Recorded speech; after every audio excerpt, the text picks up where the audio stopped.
Hi, I'm Miss Katie from Elmhurst Public Library, and welcome to Outdoor Explore. In this video, we're going to be taking a look for light and shadows. This month is March, which means spring is right around the corner. You can see behind me a lot of the snow that came in winter is starting to melt. And also, the sun is out for a lot longer than usual. So on our walk, I'm going to be taking a look at how the sun can make shadows out of different things. On my walk, I'm going to be bringing my notebook. And you can bring along a notebook, piece of paper, anything to write down things that you observe. I'm going to write down things that I see, hear, taste, touch, and even smell on my nature walk. Since we're looking for shadows, I'm going to be doing lots of looking around and seeing things. Well, if you're ready to come along with me, let's go! I've found a lot of shadows on my walk so far. I've had a lot of fun counting them too. I'm glad I took a walk when it was nice and sunny out, and it's the afternoon, which means the sun is a little lower in the sky, and the shadows that I find are really big and nice and clear. Well, I also brought on my walk today a little mirror, just like this. You could bring a mirror on your walk or something reflective, maybe like a CD, and see if you can reflect the sunlight onto something else. Do you see the light that I made? Oh, it's really cool. I can make it dance around. Let's watch my friend Linnea, who can show you how to make light of your own at home, using stuff you already have. Let's watch and find out. Hi everyone, let's make some cool rainbows and patterns using some old CDs. So what you're gonna need are CDs, a big white paper or white wall, and lots of sunlight.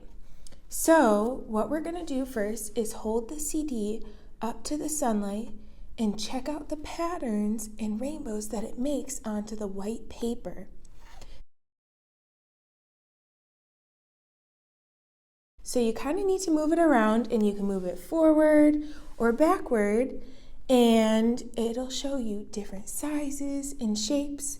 So tell me, what do you see when you do it?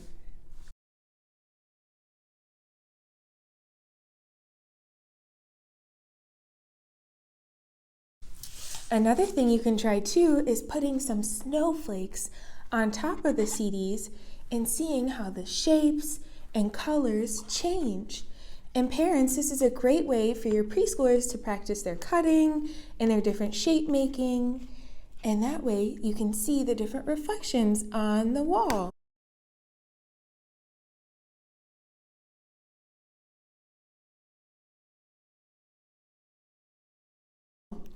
So check it out, and you can use the cool kits that we give you to do it. I've had a lot of fun looking for shadows on my walk today.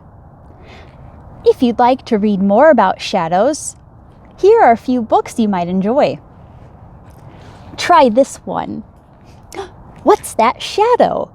A photo riddle book by Christopher Harbo. This book has lots of different mysteries. What might be making that shadow? See if you can guess correctly. Some other books, like this one, Shadow by Susie Lee. This picture book has some amazing illustrations. What would happen if your shadow came to life? Inside, a little girl makes lots of shadows. But what happens when they cross over to the other side. A very fun picture book. And another story about a shadow who has a life of his own. Smoot, a rebellious shadow, by Michelle Cuevas. In this story, Smoot gets to explore on his own and see what life is like not being a shadow. Well, I'm going to see if I can find a few more cool things on my walk. Come along with me.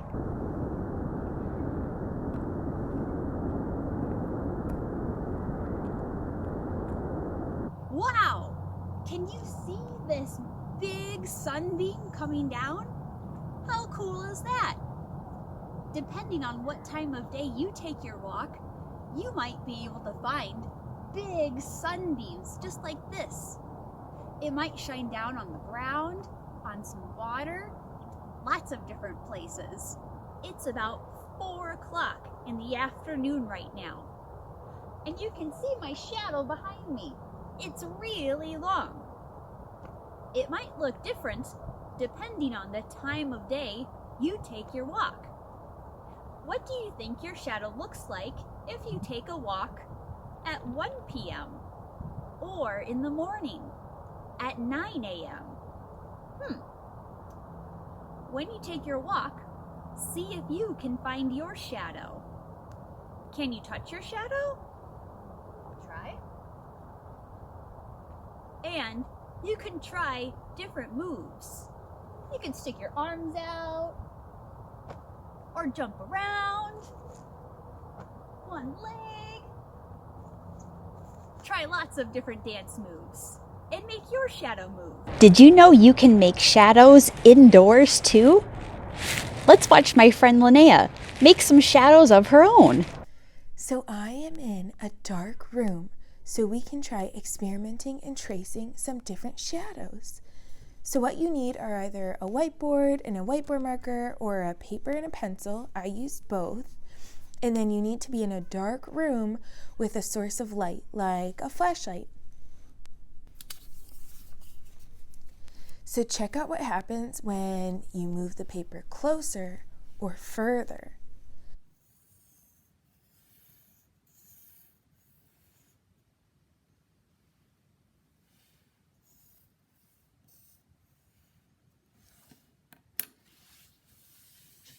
Now, once you've traced them, are the shadows bigger or smaller than the square that you used?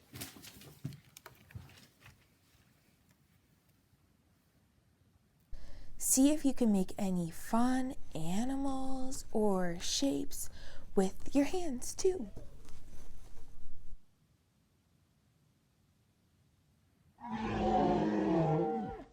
Thanks for joining me on my walk today. I had so much fun looking for different shadows. I hope you have fun looking for shadows of your own too, whether they're inside or outside. Until next time, keep exploring, and I'll see you again soon.